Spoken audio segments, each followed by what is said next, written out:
Hello everyone, welcome to GS logical. तो जैसा कि आप सभी लोगों को पता है कि हम लोग यूपीएससी के लिए डेली करंट अफेयर की एक सीरीज चला रहे हैं, जिसमें दिन भर के जो भी आपके न्यूज़पेपर्स में, मैगजीन्स में इंपॉर्टेंट आर्टिकल्स, न्यूज़ आइटम्स आते हैं, उनको एग्जाम ओरिएंटेड अप्रोच के साथ कवर करने का काम किया जाता है विद यूपीएससी के लेटेस्ट ट्रेंड एंड पैटर्न के हिसाब से एमसीक्यूज के साथ। ठीक है, तो उसी सिलसिले में आज 6 जून का वीडियो आपके सामने है, जिसमें आज का द हिंदू और जो भी आपके इंपॉर्टेंट न्यूज़पेपर आर्टिकल्स वगैरह हैं वो यहाँ पे कवर किए गए हैं। लिस्ट आप देख सकते हो, सामने आपके दी हुई है। कौन सा किस स्टेज के लिए रेलेवेंट है, किस पेपर के लिए रेलेवेंट है, वो भी यहाँ पे लिखा हुआ है। किस न्यूज़पेपर से, किस मैगजीन से हमने लिया, वो भी यहाँ पे लिखा हुआ है। आप एक बार इसको गो थ्रू कर सकते हो। पहला जो आपका न्यूज आइटम है, NDA elects Modi as its leader, talks with allies to begin soon. अब यहाँ पे देखिए, एग्जाम के लिए कोई बहुत इंपॉर्टेंट चीज इस आर्टिकल में नहीं है, लेकिन मैंने सोचा कि थोड़ा सा 1-2 मिनट में आपको एक प्रोसीजर बता दिया जाए, एक जनरल अवेयरनेस के लिए, कि कैसे जो है गवर्नमेंट फॉर्म होती है और कैसे क्या चीजें घटित होती हैं पूरी तरीके से। आपको पता है कि अभी अभी हमारे यहाँ पे 7 फेजेस में इलेक्शन हुए, 7 फेज में इलेक्शन हुए, जिसका रिजल्ट अभी 4 जून को आपको देखने को मिला। जब रिजल्ट आता है तो क्या होता है, वो पार्टी जिसको मेजोरिटी मिली होती है, 272 सीटें, या फिर वो अलायंस जिसको 272 या उससे ज्यादा सीटें मिली होती हैं, वो जाके प्रेसिडेंट के पास अपना दावा पेश करते हैं। ठीक है, प्रेसिडेंट के पास जाने से पहले, अब क्योंकि नरेंद्र मोदी ही हमारे पिछले प्राइम मिनिस्टर थे, वही इस बार फिर से इलेक्ट होकर के आए हैं, तो उन्होंने क्या किया कि रिजल्ट आने के बाद अगले दिन यानी कि कल जाकर के प्रेसिडेंट के पास अपना रेजिग्नेशन लेटर सौंपा, क्योंकि अब वो पिछली लोकसभा के प्राइम मिनिस्टर नहीं रहे। अब वो अगली लोकसभा इलेक्ट होकर के आ गई, अब वो उसके प्राइम मिनिस्टर बनेंगे, उसके लीडर बनेंगे। तो उन्होंने अपने पिछले कार्यकाल से इस्तीफा दिया, और फिर एनडीए की यानी कि जो इनकी अलायंस पार्टनर्स हैं, यानी कि साथ में जेडीयू है, टीडीपी है, आपकी चिराग पासवान वाली पार्टी है, सारी पार्टियां, जीताराम मांझी वाली, जेडीएस वगैरह, इन सब पार्टीज के साथ एक मीटिंग करी, और इन सारे पार्टीज के नेताओं ने नरेंद्र मोदी को एनडीए का लीडर चूज किया।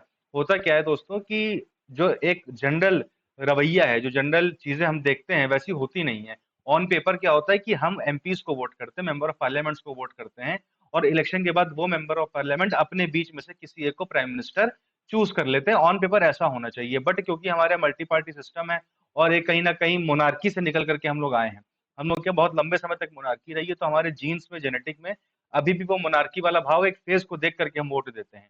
तो कहीं ना कहीं आजकल पार्टियां पहले ही अपने प्राइम मिनिस्टर कैंडिडेट को डिक्लेयर कर देती हैं, मतलब शुरुआत से ये होता आ रहा है। और फिर इलेक्शन इलेक्शन खत्म होने के बाद उन एमपी से जिनको वाकई में चूज करना था किसी एक को एज अ प्राइम मिनिस्टर, वो as a formality already chosen नेता के ऊपर अपने साइन करके दे देती हैं कि हाँ, हम भी भाई जो है इन्हीं को चूज कर रहे हैं as a prime minister of the country. ठीक है, तो अब यहाँ पे सारे एमपीज की मीटिंग नहीं हुई है, अलग अलग पार्टी के नेताओं ने मीटिंग की है, और अपने एमपीज के बिहाफ पे नरेंद्र मोदी को as the next prime minister of India choose कर लिया है।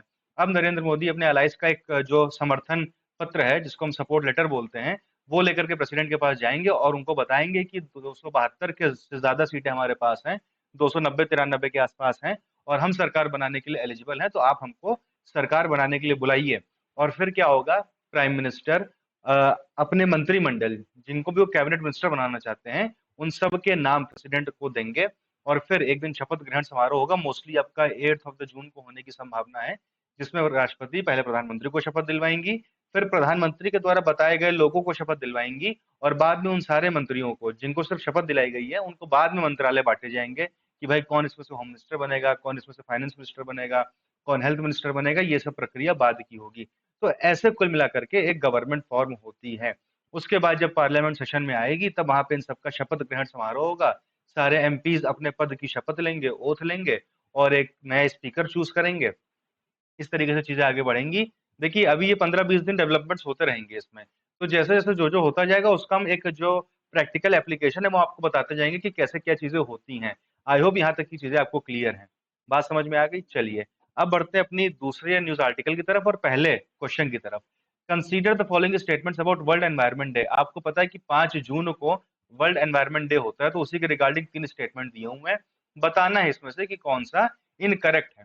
पहला क्या है, 2024 में वर्ल्ड एनवायरनमेंट डे होस्ट किया है यूएई ने। हर साल क्या होता है कि कोई ना कोई एक कंट्री वर्ल्ड एनवायरनमेंट डे को होस्ट करती है, तो इस बार कहा जा रहा है यूएई ने होस्ट किया है। दूसरा स्टेटमेंट क्या है कि इस बार की थीम क्या थी, काउंटरिंग द प्लास्टिक पोल्यूशन। आपको पता है कि मोस्टली इंपॉर्टेंट डेज की कुछ ना कुछ थीम वगैरह होती है, तो इस बार की थीम बोला जा रहा है कि countering the plastic pollution theme थी। और ये दिन मनाया क्यों जाता है, it is celebrated to mark the first day of Stockholm conference, जो स्टॉकहोम कॉन्फ्रेंस हमारी हुई थी 1972 में, उसके पहले दिन जिस दिन ये कॉन्फ्रेंस हुई थी वो 5 जून का था, इसीलिए हम ये दिन मनाते हैं, ऐसा यहाँ पे लिखा हुआ है। अब आपको बताना है कि इनकरेक्ट कौन सा है, खाली पहला, खाली दूसरा, पहला दूसरा या दूसरा तीसरा। आइए देखते हैं। तो भैया 5 जून को मनाते हैं world environment day. Indian express ने काफी अच्छे से इसको अपने सेक्शन में कवर किया है। अच्छा, ये एनवायरनमेंट को लेकर के एक अवेयरनेस फैलाना, एनवायरमेंटल प्रोटेक्शन के लिए काम करने के लिए लोगों को प्रोत्साहित करना, मोटिवेट करना, बेसिकली उसके लिए ये दिन मनाया जाता है। ठीक है। 1972 में ये यूनाइटेड नेशंस की जो असेंबली है उसने इस दिन को एक तरीके से स्टैब्लिश कर दिया था, और first day of the Stockholm conference जो हुई थी उसी का पहला दिन था 5 जून।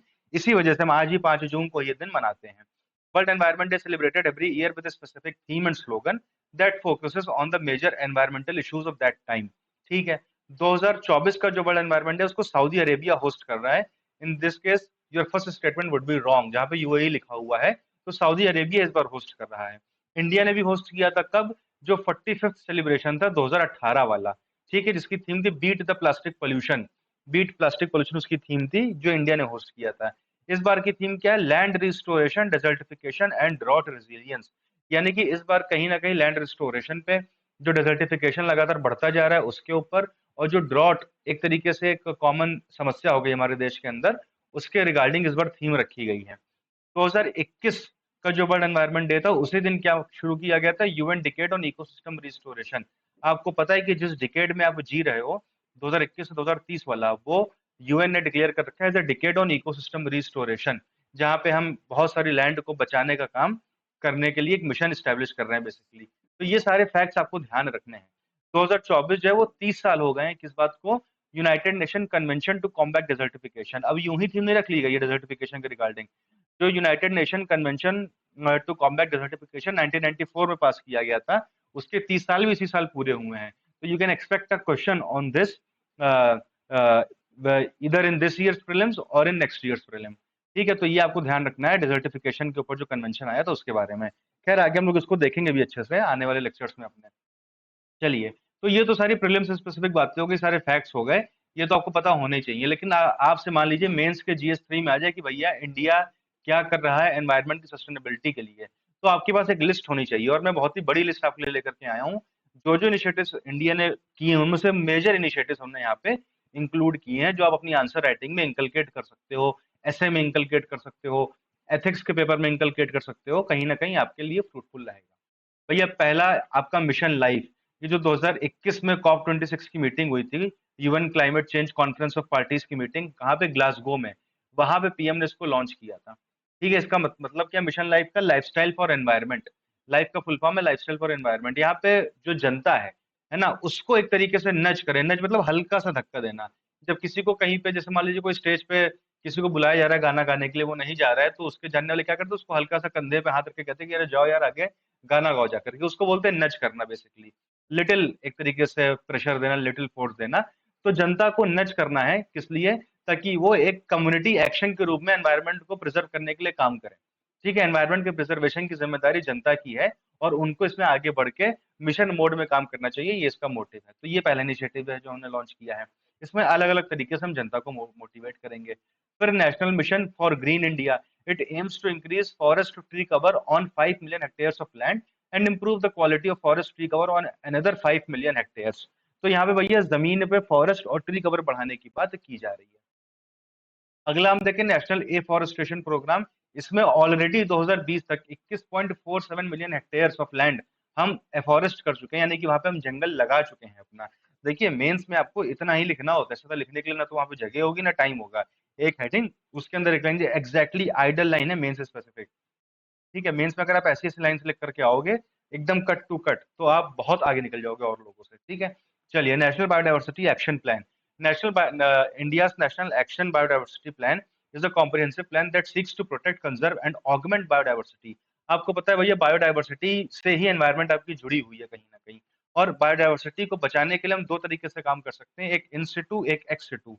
इन सिटू का मतलब क्या होता है कि जो जहाँ पे है, यानी कि जो जंगल, जो जानवर जहाँ पे रह रहे हैं, वहीं पे उनकी रक्षा की जाए। ये हम कैसे करते हैं? अलग अलग नेशनल पार्क बना के, अलग अलग टाइगर रिजर्व बना के, अलग अलग वाइल्ड लाइफ सेंचुरीज बना के। ठीक है। एक्स2 कंजर्वेशन क्या होता है कि जो जहाँ पे है उसको वहां से उठा करके कहीं और ले जाके कंजर्व किया जाए। जैसे कि जूलॉजिकल गार्डन्स आपके होते हैं, बोटेनिकल गार्डन्स होते हैं, तो ये एक्सिटू कंजर्वेशन होता है, ये हम करते हैं। फिर है नगर वन योजना, नाम से लग रहा है, नगर यानी कि शहर, अर्बन फॉरेस्ट स्कीम। इसका मतलब क्या है कि शहरों के अंदर, टाउन्स के अंदर छोटे छोटे फॉरेस्ट बनाए जाएं, छोटे छोटे जंगल बनाए जाएं, मतलब थोड़े थोड़े एक एक हेक्टेयर के, आधे आधे हेक्टेयर के, बेसिकली ट्री कवर बढ़ाया जाए। ठीक है। फिर है स्कूल नर्सरी योजना, ये हमने स्कूल्स में अपने खुद की नर्सरी वो लोग डेवलप करें इसके लिए शुरू की थी। कैंपा फंड्स करके हम एक चीज लेकर के आए थे, the compensatory afforestation fund management and planning authority has been established to promote afforestation and regeneration activities. These programs promote tree plantation on waste, vacant and barren lands. Basically अगर कोई किसी पर्पस के लिए किसी जंगल को साफ कर रहा है तो वो कैंपा फंड्स में अपना कंट्रीब्यूशन देगा पैसे से, और उस कैंपा फंड को यूज करके जो जमीन बंजर पड़ी हुई है, खाली पड़ी हुई है, वेस्ट पड़ी हुई है, वहां पे कुछ ना कुछ जंगल बढ़ाने का, लगाने का काम किया जाएगा। ये इसका मकसद था। वेटलैंड कंजर्वेशन के लिए आपको पता है रामसर कन्वेंशन हमने अपने यहाँ पे मान रखा है, जो रामसर साइट्स बेसिकली जो वेटलैंड्स होती हैं उनके कंजर्वेशन के लिए काम करता है। जनवरी 2024 तक हमारे यहाँ पे 80 रामसर साइट बन चुकी हैं। नई काफी सारी बनाई गई थी कर्नाटका, तमिलनाडु में। इसके पहले 2022 में 11 एकदम से ऐड कर दी गई थी ताकि 75th इंडिपेंडेंस की एनिवर्सरी मनाने के लिए 75 रामसर साइट्स हमारे यहाँ पे हो जाए। तो ये सारी चीजें यहाँ पे हैं। फिर आपका forest and wild life conservation, हमारे यहाँ पे हर 2 साल पे क्या आती है, Indian state of forest report आती है, जो ये बताती है कि भैया हमारे यहाँ पे इस साल कितना फॉरेस्ट कवर बढ़ा है, पिछले 2 सालों में, बाइनियल रिपोर्ट है ये। तो 2 सालों में पिछले पूरे भारतवर्ष में क्या चेंजेस आए हैं लैंड कवर में, सॉरी फॉरेस्ट कवर में, ट्री कवर में, वो इस रिपोर्ट में बताया जाता है। ठीक है। तो यहाँ पे लिखा क्या है, India ranks third globally in net forest area gain over the past 15 years. पिछले 15 सालों में जिन देशों में सबसे ज्यादा फॉरेस्ट कवर बढ़ा है ना, उसमें इंडिया तीसरे नंबर पे है, यानी कि काफी अच्छा परफॉर्म कर रहा है इंडिया इस मामले में। आप सोच के देखिए एक बार प्रैक्टिकली कि इतनी ज्यादा पॉपुलेशन होने के बाद, इंडिया इतना डेंसली पॉपुलेटेड कंट्री है, उसके बाद भी अगर फॉरेस्ट कवर अपना बढ़ाने में दुनिया में तीसरे नंबर पे है, तो कहीं ना कहीं बाकी देशों को ये चीज सीखने की जरूरत है हमारे देश से। ठीक है। फॉरेस्ट कवर समय कितना है, ये इतना आपका डेटा लिखा हुआ है, 21.71% है टोटल जोग्राफिकल एरिया का, 2021 वाली रिपोर्ट के हिसाब से। फिर भैया आपको पता है कि एनवायरनमेंट का एक बहुत ही महत्वपूर्ण हिस्सा होते हैं मैंग्रोव आपके। तो मैंग्रोव रिस्टोरेशन को लेकर के हमारी सरकारें बहुत ज्यादा काम करती आई शुरुआत से, और अभी भी कर रही हैं, है ना। तो यहाँ पे बेसिकली एक सेंट्रल सेक्टर स्कीम लाई गई थी, conservation and management of mangroves and coral reefs. Coral reefs आपकी समुद्र में होती हैं, मैंग्रोव्स आपके जो एक तरीके से ट्रांजिशन जोन में होते हैं। इनको जो है नेशनल कोस्टल मिशन प्रोग्राम के अंदर ये दोनों चीजों को बचाने का काम किया जा रहा है, किसको, मैंग्रोव्स को और कोरल रीफ्स को। दोनों कहीं ना कहीं कोस्टल एरिया है, कोस्टल एरिया के आगे वाले एरिया में पाई जाती हैं। ठीक है। एक नया प्रोग्राम आया था लास्ट ईयर के बजट में, जो 2023-24 का बजट अनाउंस किया था निर्मला सीतारमन जी ने, उसमें मिस्ट्री प्रोग्राम अनाउंस किया था। मिस्ट्री का मतलब mangrove initiative for shoreline habitats and tangible incomes. तो ये हमने इनिशिएटिव लिया मैंग्रोव के कंजर्वेशन के लिए। फिर हमने भैया 2016 में प्लास्टिक वेस्ट मैनेजमेंट रूल आए थे, और उसके अलावा plastic waste management amendment rules 2024 में आए हैं अभी। इनके हिसाब से हमने क्या कहा है कि भैया मैन्युफैक्चरिंग, इंपोर्ट, स्टॉकिंग और डिस्ट्रीब्यूशन, सेल और यूज, ये सब बैन है किसका, सिंगल यूज प्लास्टिक का।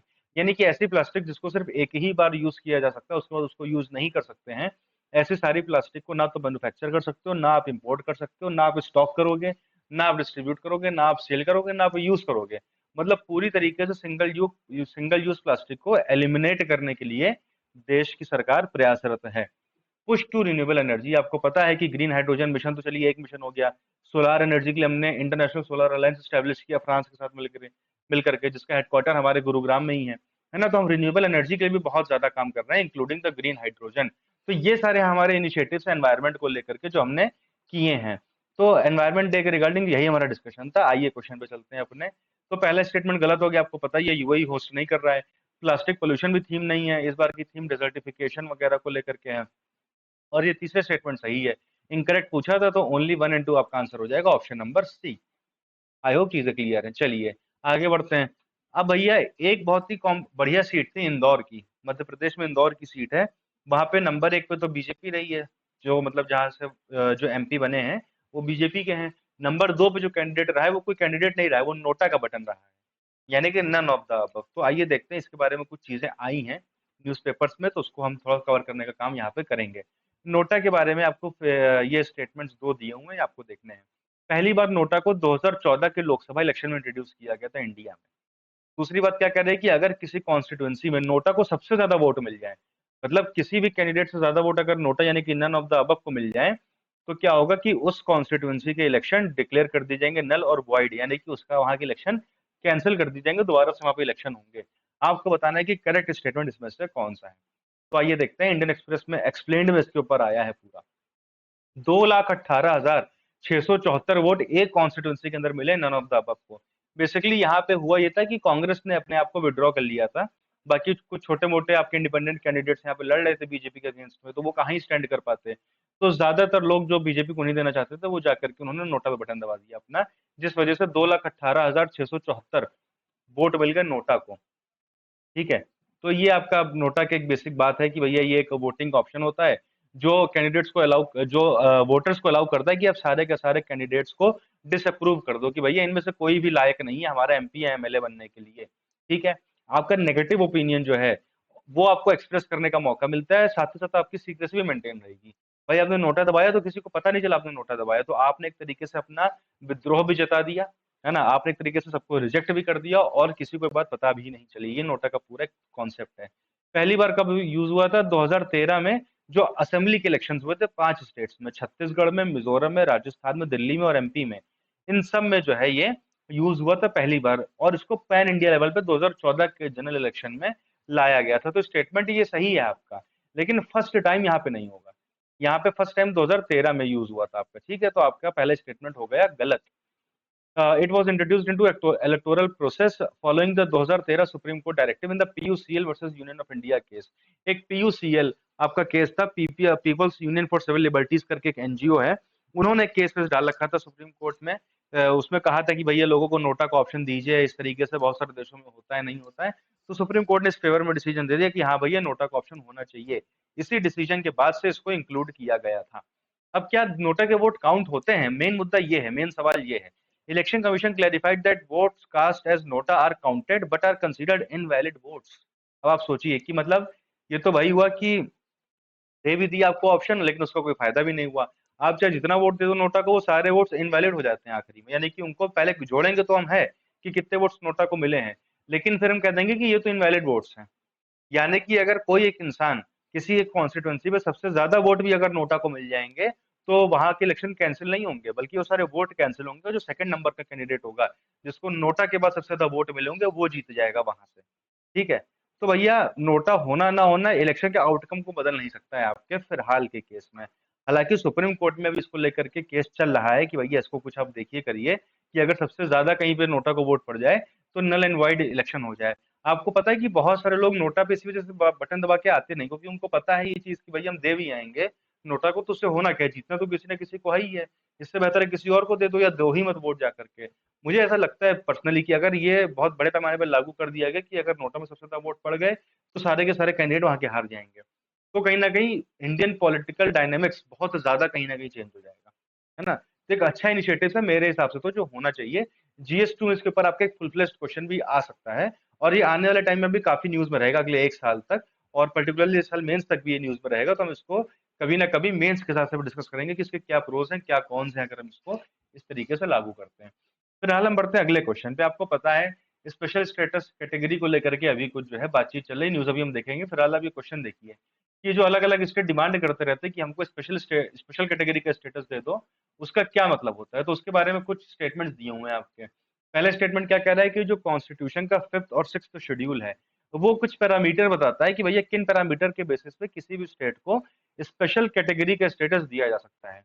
और अगर पहले, अच्छा क्वेश्चन तो रह गया वहां पे, तो ये आपका स्टेटमेंट ये भी गलत हो जाएगा। तो आपका ऑप्शन क्या होगा? Neither one nor two. ठीक है, पहला भी सही नहीं है, दूसरा भी सही नहीं है, ये मैंने मिस कर दिया था अभी। ठीक है, पहली बार जो है Jammu Kashmir along with Nagaland and Assam in 1969, इनको पहली बार स्टेटस दिया गया था स्पेशल कैटेगरी का। इसमें से कौन से स्टेटमेंट इनकरेक्ट है आपको ये बताना है, पहला, दूसरा, दोनों, या फिर कोई भी नहीं। आइए देखते हैं। अब आपको पता है कि भैया एनडीए को 293 सीट्स मिली हैं, बीजेपी को अपने दम पे खाली 240 सीट मिली हैं। चाहिए कितनी थी? 272 चाहिए थी सरकार बनाने के लिए। यानी कि ये जो आपका 32 सीट्स हैं, ये आपके अलाइज की मदद से आप अपने मेजोरिटी तक पहुंच रहे हो। अब मेजर अलाइज कौन कौन है? टीडीपी चंद्रबाबू नायडू की पार्टी, तेलुगु देशम पार्टी, और जेडीयू। जेडीयू किसकी पार्टी है? नीतीश कुमार साहब की पार्टी है ना। तो इन दोनों के मिलाकर के 28 एमएलए एमपीज हैं फिलहाल के लिए। तो इन दोनों के सपोर्ट के बिना सरकार नरेंद्र मोदी जी की नहीं बन सकती है। अब इन दोनों का सपोर्ट बना रहे इनके साथ, मोदी जी के साथ, या अपोजिशन के साथ न चले जाएं, इसके लिए इनके बहुत सारी कंडीशंस को मानना पड़ेगा बीजेपी को, जिसमें से पहली कंडीशन दोनों ही लोगों की ये रही है बहुत लंबे टाइम से कि इनके आंध्र प्रदेश को और इनके बिहार को स्पेशल स्टेटस दिया जाए, स्पेशल कैटेगरी स्टेटस दिया जाए। ठीक है, तो अब वही हम देखेंगे इस न्यूज में कि भैया ये आपका होता क्या स्पेशल स्टेटस और इसके पैरामीटर्स क्या होते हैं, फिर बिहार इसको क्यों मांग रहा है, आंध्र प्रदेश क्यों मांग रहा है, क्या कंसर्न्स हैं और क्या आगे का रास्ता हो सकता है, ये सारी चीजें हम लोग यहाँ पे कवर करेंगे। प्रीलिम्स एंड जीएस2 दोनों के हिसाब से आपका इंपॉर्टेंट, और यकीन मान के चलिए ये आपको बहुत लंबे समय तक न्यूज में देखने को मिलेगा, अगले 1 साल 2 साल तक, क्योंकि ये लंबा मैटर चलेगा इन लोगों का इस मुद्दे को लेकर के। तो special category status classification centre देता है स्टेट्स को, ताकि उनके डेवलपमेंट में मदद कर सके और उनकी ज्योग्राफिकल और सोशियो इकोनॉमिक जो डिसएडवांटेजेस है पर्टिकुलर स्टेट की, उनके बेसिस पे दिया जाता है ये। ठीक है, सेंटर देता है स्टेट को। कॉन्स्टिट्यूशन में कोई भी प्रोविजन नहीं है स्पेशल स्टेटस कैटेगरी के लिए, है ना। ये जो है रिकमेंडेशन डाली गई थी, किसकी, फिफ्थ फाइनेंस कमीशन ने रिकमेंडेशन दी थी 1969 में, उसके बेसिस पे ये आपका जो है स्टेटस दिया जाता है। ठीक है, पहली बार ये दिया गया था जम्मू कश्मीर को, असम को और नागालैंड को 1969 में। तो भैया आपका दूसरा स्टेटमेंट तो एकदम सही है, पहला स्टेटमेंट गलत हो गया, संविधान में ऐसा कोई पैरामीटर नहीं दिया हुआ है, ये फाइनेंस कमीशन के रिकमेंडेशन में दिया हुआ है। फिलहाल के लिए 11 स्टेट्स के पास ये आपका स्पेशल स्टेटस है, जैसे कि असम, नागालैंड, हिमाचल, मणिपुर, मेघालय, सिक्किम, त्रिपुरा, अरुणाचल, मिजोरम, उत्तराखंड एंड तेलंगाना। अब आपको ध्यान रखना है, यूपीएससी ये भी क्वेश्चन पूछ सकता है कि इनमें से किन किन स्टेट्स के पास ये स्टेटस है कि नहीं है। तेलंगाना जो है उसको दिया गया था सबसे ज्यादा, मतलब सबसे जल्दी इसी को दिया गया फिलहाल में, क्योंकि उसको आंध्र प्रदेश से अलग करके नया स्टेट बनाया गया था, नया स्टेट था, तो इसी वजह से इसको स्टेटस दिया गया है। ठीक है, SCS is different from special status. अच्छा, ये जो स्पेशल कैटेगरी का स्टेटस है ये स्पेशल स्टेटस से अलग है। ठीक है, ये दोनों सेम नहीं है। जैसे जब तक 370 नहीं था तब तक जम्मू कश्मीर को एक स्पेशल स्टेटस मिला हुआ था, यहाँ पे स्पेशल स्टेटस बहुत ज्यादा पॉलिटिकली डिफरेंट हो जाता है कि भैया वहाँ का हो सकता है कुछ ऐसे राइट्स मिल रहे हो लोगों को जो बाकी देश में ना मिल रहे हो, बाकी देश के लोग उस एरिया में जाके ना रह पाए, ना जमीन खरीद पाए, ऐसे कुछ राइट्स हो वहाँ पे, ये सब स्पेशल स्टेटस में आता है। बट स्पेशल कैटेगरी में क्या होता है, सिर्फ और सिर्फ फाइनेंशियल मदद दी जाती है स्टेट्स को, ताकि औरों की तुलना में ज्यादा, भाई सेंटर सारे स्टेट्स की मदद करता है डेवलपमेंट में, लेकिन जिनको स्पेशल स्टेटस दिया हुआ है, स्पेशल कैटेगरी स्टेटस दिया हुआ है, उनको थोड़ा ज्यादा मदद मिल जाती है क्योंकि वो ज्यादा बैकवर्ड होते हैं। इतनी सी बात है। ठीक है, पैरामीटर्स क्या है, गडगिल फॉर्मूला है, गडगिल साहब ने फॉर्मूला दिया था कि भैया इन पैरामीटर्स पे आप ये डिटरमाइन करो कि किस पर्टिकुलर स्टेट को ये क्राइटेरिया देना है या नहीं देना है। पहला है हिली टेरेन होना चाहिए, यानी कि पहाड़ी एरिया होना चाहिए, पॉपुलेशन डेंसिटी कम होनी चाहिए, उसी के साथ साथ ट्राइबल पॉपुलेशन ठीक ठाक प्रोपोर्शन में होनी चाहिए, स्ट्रेटेजिक लोकेशन होनी चाहिए। आप देखिए यहाँ पे जितने भी स्टेट्स को दिया गया है सब कहीं ना कहीं चाइना वाइना के बॉर्डर के आसपास हैं, पाकिस्तान बॉर्डर के आसपास हैं, कहीं ना कहीं, है ना, म्यांमार बॉर्डर के आसपास हैं, तो नेबरिंग कंट्री से बॉर्डर शेयर करते हो, स्ट्रेटेजिक लोकेशन हो, इकोनॉमिक रूप से बैकवर्ड हो और इंफ्रास्ट्रक्चर की भी कमी हो। उसके अलावा non viable nature of state finances, जो इनके खुद के फाइनेंसेस हैं वो नॉन वायबल हो, यानी कि वो नॉन सफिशिएंट हो एक तरीके से स्टेट के डेवलपमेंट के लिए।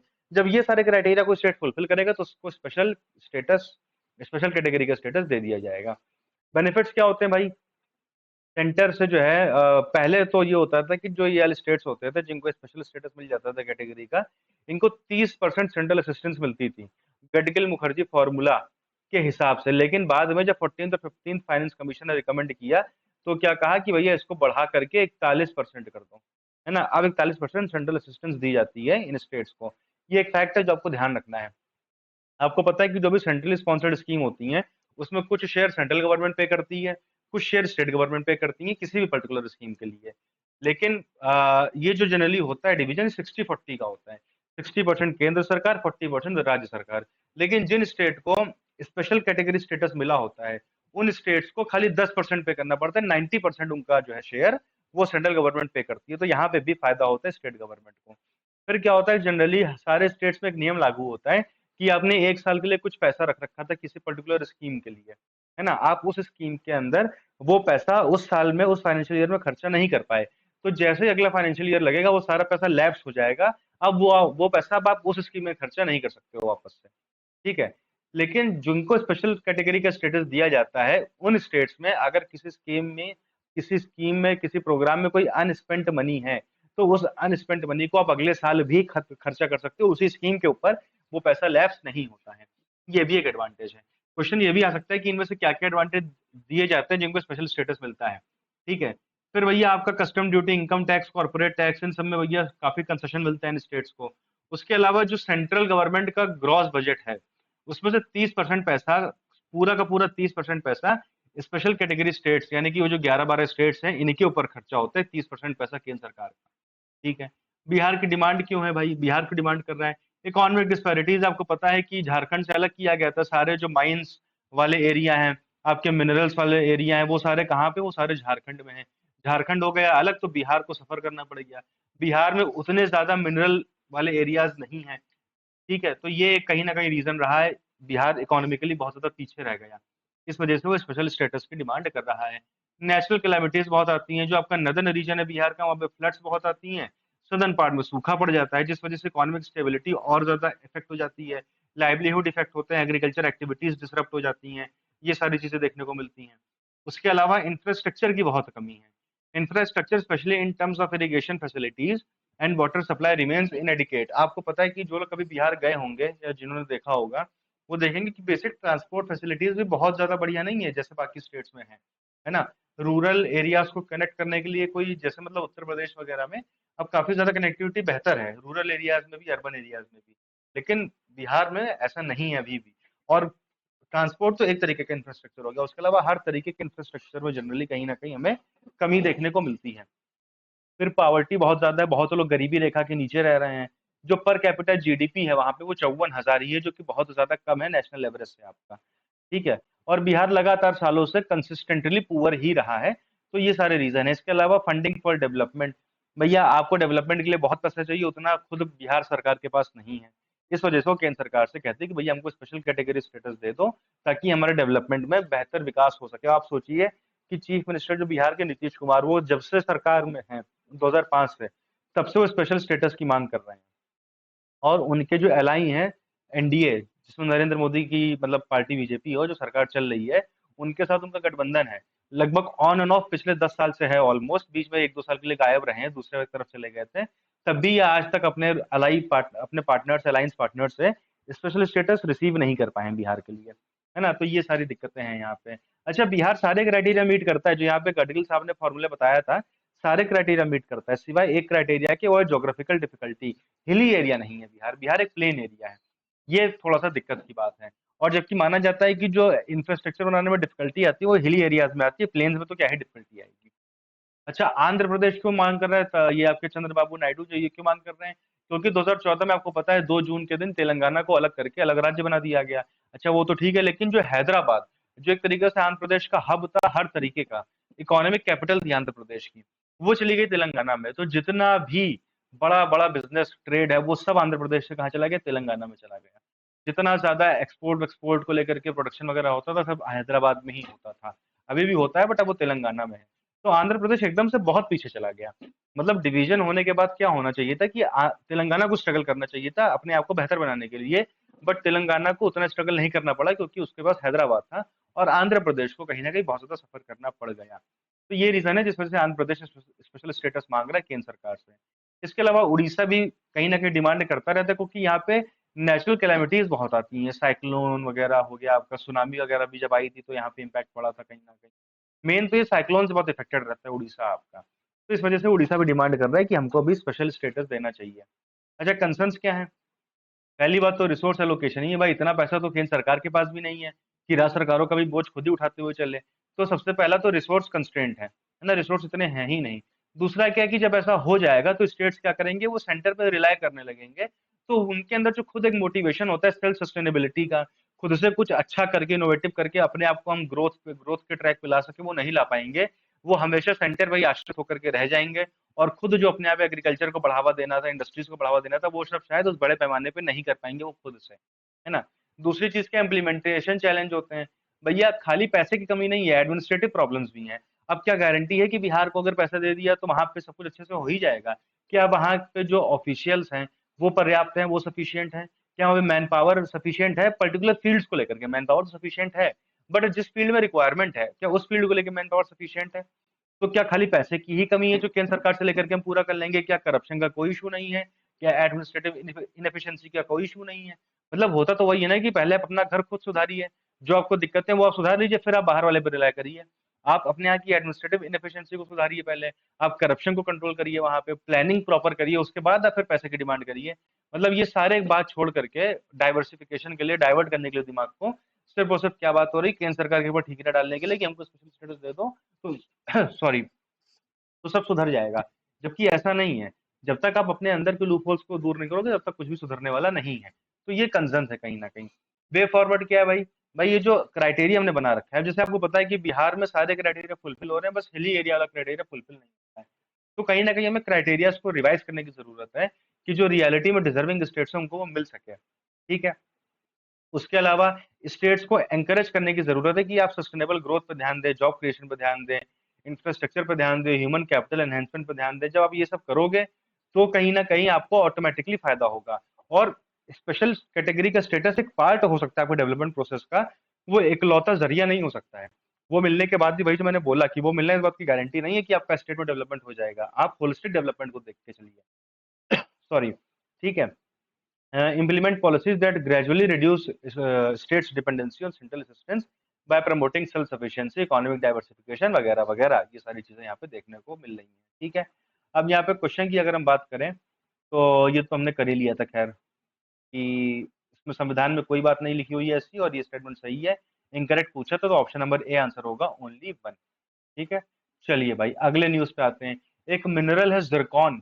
जिरकॉन के बारे में 3 स्टेटमेंट दिए हुए हैं, बताना है कि कौन से स्टेटमेंट सही है इसमें से। ठीक है, बताना है कि कौन से स्टेटमेंट सही है इसमें से जिरकॉन के बारे में। जिरकॉन कार्बन डेटिंग को यूज करता है to trace its uranium content, allowing precise age determination. It has low resistance to weathering. The study of oxygen isotopes in zircon crystal reveals the presence of fresh water and dry land on the early earth। तो कहीं ना कहीं आपको, अगर आपने सुना नहीं है कभी, तो क्वेश्चन आपके सर के ऊपर से चला गया होगा।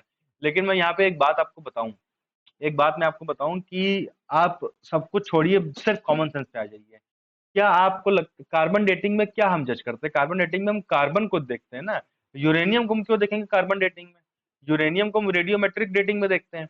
तो आपको अगर ये पता है कि कार्बन यूरेनियम दो अलग अलग एलिमेंट्स होते हैं, दोनों का आपस में कनेक्शन नहीं होता है, तो पहला स्टेटमेंट आपके हिसाब से गलत हो ही जाएगा। ठीक है, पहला स्टेटमेंट आपके हिसाब से गलत हो ही जाएगा।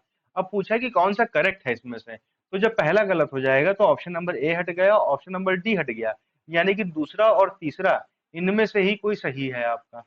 ठीक है। अब यहाँ पे आपको देखने की जरूरत है, थोड़ा सा दिमाग लगाने की जरूरत है कि भैया कौन से स्टेटमेंट को गलत करना। आप अगर एग्जामिनर होते तो इनमें से आपको क्या लगता है कौन सा स्टेटमेंट आप मैनिपुलेट कर पाते हैं? भाई रॉन्ग ऑप्शन का मतलब क्या होता है कि वो ऑप्शन मैनिपुलेटेड है, सही को कहीं ना कहीं मैनिपुलेट किया गया है। तो the study of oxygen isotopes on Zircon crystals reveal the presence of fresh water and dry land on the early अर्थ। तो इसमें मतलब लॉजिकली कुछ बहुत ज्यादा गलत लग नहीं रहा है, एक प्राइमा फेसी देखा जाए। It has low resistance to weathering, जबकि इसको तो मैनिपुलेट करना काफी आसान है, यहाँ पे हाई रहा हो, इसको सिंपल लो कर दिया गया होगा, क्या पता। तो अगर आपको कुछ नहीं आता है ऐसे क्वेश्चन में, और आपको लग रहा है कि आपने जितने क्वेश्चन अभी तक यूपीएससी में अटेम्प्ट किए हैं उससे आपका प्रीलिम्स नहीं क्वालिफाई होना है, तो आप सिंपली ऐसे क्वेश्चन में ये दिमाग लगा के आप ऑप्शन नंबर 2 पे 3 पे टिक कर सकते हो। ठीक है, खैर आगे देखते हैं। एंशियंट रॉक रिवील करते हैं भैया। जिरकॉन क्रिस्टल एक बेसिकली मिनरल होता है जिसको पढ़ करके, जिसको स्टडी करके हमको ये पता चला है कि अर्थ पे लाइफ काफी पहले से थी, जो हम लोग एस्टिमेट करते हैं उसके भी पहले से। अब यहाँ पे जिरकॉन के बारे में सारे आपके वो दिए हुए हैं, इसके जो कैरेक्टरिस्टिक्स होते हैं वो आपको एक बार देख लेने हैं। ठीक है, कि ये मिनरल बिलोंग करता है नेसोसिलेट्स आपके ग्रुप को, इसका ये फॉर्मूला होता है। क्रिस्टल काफी, इसके रिफ्रैक्टिव इंडेक्स काफी अच्छा होता है, लश्चर काफी स्ट्रांग होता है इसका। बेसिक बातें हैं, ये काफी सारे वैरायटी ऑफ कलर्स में आता है, clear green, red, yellow, brown, ये सब। रेडियोमेट्रिक डेटिंग यूज की जाती है ताकि हम यूरेनियम कंटेंट इसका देख करके प्रिसाइज एज डिटरमाइन कर सके कि भैया रेडियोमेट्रिक डेटिंग में हम ये देखते हैं कि कितना रेडियो कंटेंट जो है, रेडियो एक्टिव कंटेंट यानी कि यूरेनियम जो है आपका, वो कितना लॉस हुआ है, तो उससे हम पता लगा लेंगे कि यहाँ कितना टाइम हुआ है इस पर्टिकुलर चीज को। इसकी रेजिस्टेंस हाई होती है वेदरिंग के प्रति। भाई वेदरिंग के प्रति हाई रेजिस्टेंस है, यानी कि जब कोई आंधी तूफान पानी आता है तो ये जो एक तरीके से मिनरल क्रिस्टल फॉर्म में होता है, ये ब्रेक डाउन नहीं होता है जल्दी, ये हाईली रेजिस्टेंट होता है वेदरिंग प्रोसेस को। इसी वजह से लंबे समय से सस्टेन करता आया है अभी तक। ठीक है, इसीलिए आइडियल है भैया अर्ली अर्थ कंडीशन को स्टडी करने के लिए। और इसके क्रिस्टल हमको मिले कहाँ पे? जैक हिल्स में, वेस्टर्न ऑस्ट्रेलिया में। ठीक है, ऑक्सीजन आइसोटोप्स को हम स्टडी करके पता लगा चुके हैं कि अर्थ में काफी पहले से फ्रेश वाटर भी था और ड्राई लैंड भी थी। और जो अभी की थ्योरी क्या है? अभी की थ्योरी ये है कि भैया पूरी तरीके से अर्थ पे वाटर कवर था और वाटर ऐसा ही खारा पानी था कहीं ना कहीं।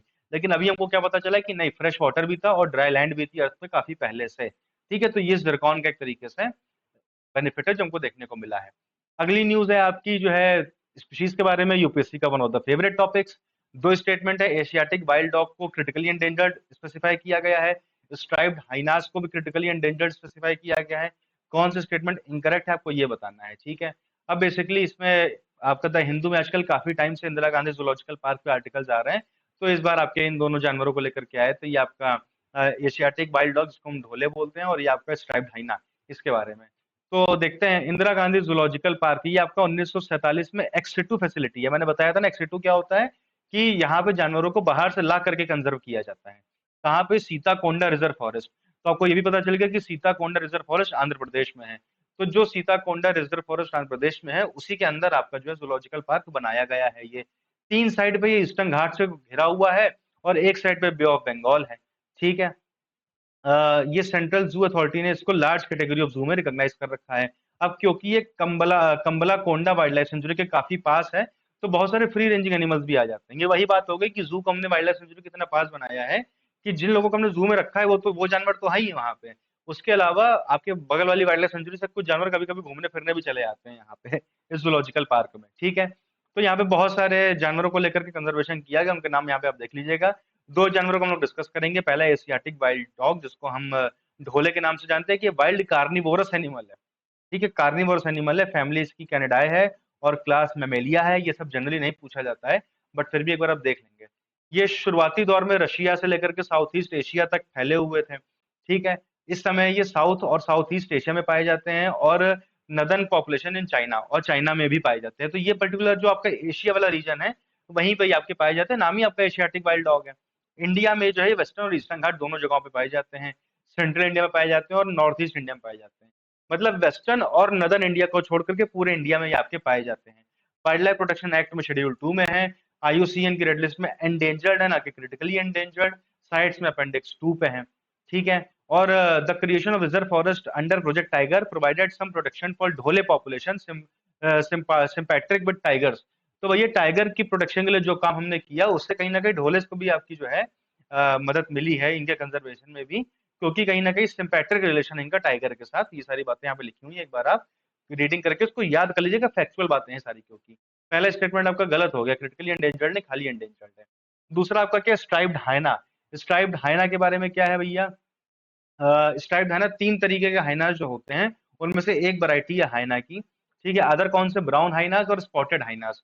स्पॉटेड हाइनास सबसे बड़े होते हैं, लार्जेस्ट। आपको बात ध्यान रखनी है, क्वेश्चन यूपीएससी फंसाएगा ऐसे ही आपको, कि भैया ब्राउन हाइनास सबसे जो है लार्जेस्ट होते हैं। नहीं, स्पॉटेड हाइनास सबसे बड़े होते हैं। उसके अलावा 2 हाइनास और कौन से? ब्राउन हाइनास और स्ट्राइप्ड हाइनास।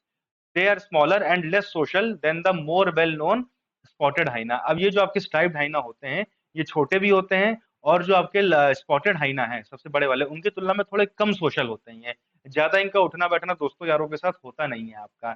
इनको लेकर के कुछ चैलेंजेस है, जैसे कि इनका हैबिटेट लॉस हो रहा है, ह्यूमन के साथ इनका बहुत ज्यादा कॉन्फ्लिक्ट हो रहा है, इनकी पोचिंग हो रही है, लीगल वाइल्ड लाइफ ट्रेड का शिकार हो रहे हैं, जिस वजह से इनकी पॉपुलेशन डिक्लाइन हो रही है। इनके कंजर्वेशन के लिए भी इंदिरा गांधी जूलॉजिकल पार्क ने काफी अच्छा काम किया है। IUCN status near threatened wild life protection act में शेड्यूल 1 में है ये सारे आपको बातें ध्यान रखनी बहुत इंपॉर्टेंट है। तो ये स्टेटमेंट भी आपका गलत हो गया, क्रिटिकली एंडेंजर्ड नहीं, ये तो नियर थ्रेटेंड है आपके, ठीक है। तो यहाँ पे आपको पूछा गया था इनकरेक्ट, तो both 1 and 2 are the incorrect option. बात क्लियर हो गई? ठीक है, छोटी छोटी न्यूज मगर मोटी मोटी, छोटी छोटी मगर मोटी बात है, शक्तिमान कहता था ना, वही वाली बात है, ठीक है। चलिए, अब 2 छोटी छोटी न्यूज आपकी यहाँ पे और दी हुई है, जिसपे एमसीक्यू की जरूरत नहीं है, और द हिंदू में दोनों को कवर किया गया है। आज के पेपर में ही ये बात आई है। आपका एक ह्यूमन राइट वॉच ऑर्गेनाइजेशन है, जिसने कहा है कि अभी अभी इसराइल ने लेबनान के ऊपर वाइट फॉस्फोरस के बॉम्ब वगैरह यूज किए हैं।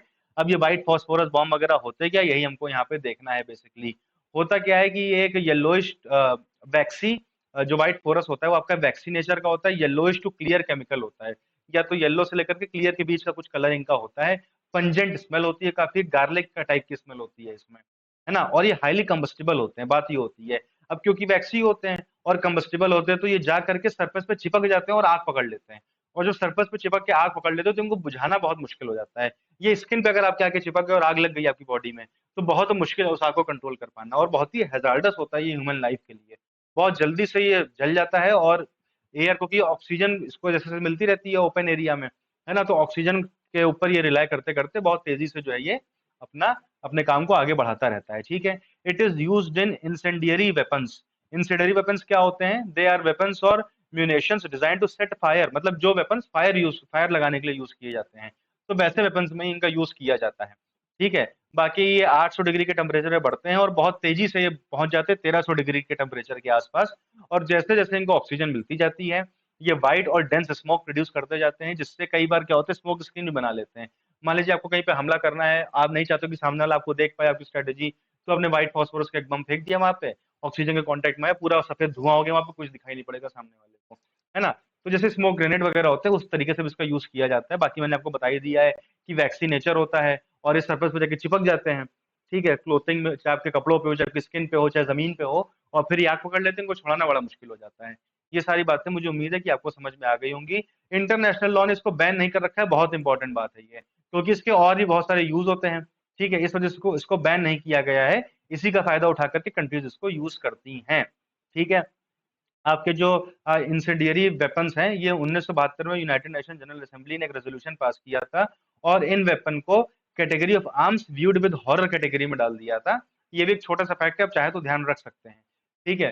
फिर आपका क्या है, convention on certain conventional weapons include multipurpose munitions particularly those containing white phosphorus. तो भैया इनको convention on certain conventional weapons में काउंट किया गया है, बट इनको बैन नहीं किया गया कहीं पे भी, ये बात आपको जरूर से ध्यान रखनी है, ठीक है। आई होप बातें आपको यहाँ पे सही हैं, क्योंकि इसका लीगल यूज भी काफी सारे हैं, इस वजह से इसको इंटरनेशनल ह्यूमैनिटेरियन लॉ डील नहीं करता है। ये सारी बातें हो गई। आपकी जो आखिरी न्यूज है वो जीन थेरेपी से जुड़ी हुई है। बेसिकली हुआ क्या है, ये आपके प्रीलिम्स में आ जाता है ना कि जीन थेरेपी से क्या क्या हो सकता है, तो बस ये जो येलो से हाईलाइटेड दो बातें हैं उसको आपको मैं बता रहा हूँ, यही आपको ध्यान रखनी है। रीडिंग एक बार आप स्क्रीन पॉज करके इस पूरे आर्टिकल की कर लेंगे। होता क्या है, the treatment involves injecting a modified virus into the ear that smuggles in a working condition of OTOF gene. अब ये ओटीओएफ जीन क्या होता है भाई, किसी ये जो एक बच्चा था इसके कान में एक ओटीओएफ जीन होता है, उसका जेनेटिक म्यूटेशन हो गया था, जिस वजह से उसको कुछ सुनाई नहीं पड़ता था।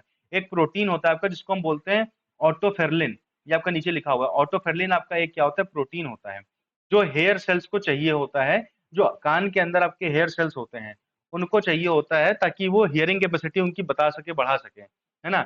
लेकिन जब ये प्रोटीन नहीं होता है या ये प्रोटीन म्यूटेट हो जाता है तो हियरिंग कैपेसिटी कम हो जाती है। तो जेनेटिक जीन थेरेपी से हमने इस प्रोटीन का जीन चेंज करके इसको वापस से ठीक कर दिया और ये बच्चा सुनने लग गया है बेसिकली। तो ये इतनी सी बात आपको ध्यान रखनी है। एक बात जो बहुत इंपॉर्टेंट है वो इस प्रोटीन का नाम है ना। क्वेश्चन सीधा वन लाइनर आ जाएगा आपके पास ऑटोफेरलिन के ऊपर कि otoferlin recently in news refers to which of the following things.